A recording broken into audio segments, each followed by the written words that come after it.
喺澳門做生意咧，都應該睇一睇呢本書《鎖定高端》，佢徹底咧改變咗我對做生意嘅睇法。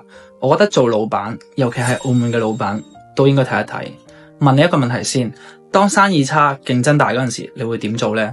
降價促銷、大平賣呢啲想法有冇出現過喺你嘅腦入邊呢？而呢本由大陸知名嘅管理教育家李錢老師寫嘅《鎖定高端：中小企嘅出路》就同你講，你咁樣諗就錯啦。因為中小企最缺嘅咧，其實係成本優勢。大企業咧可以通過大量採購嚟壓價，用好低嘅成本咧就可以賺錢啦。而小企業咧係做唔到㗎。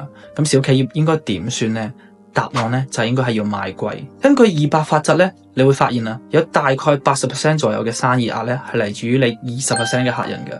如果再推演落去咧，你就會發覺你有64% 嘅收入咧係來自於你4% 嘅客人嘅。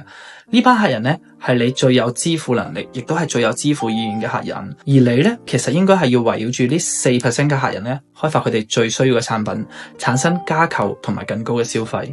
而呢本書最好嘅地方咧，就係佢唔單止係理論啦，仲有實踐嘅方法。我喺呢度咧係講唔晒嘅，建議咧大家買翻嚟睇一睇。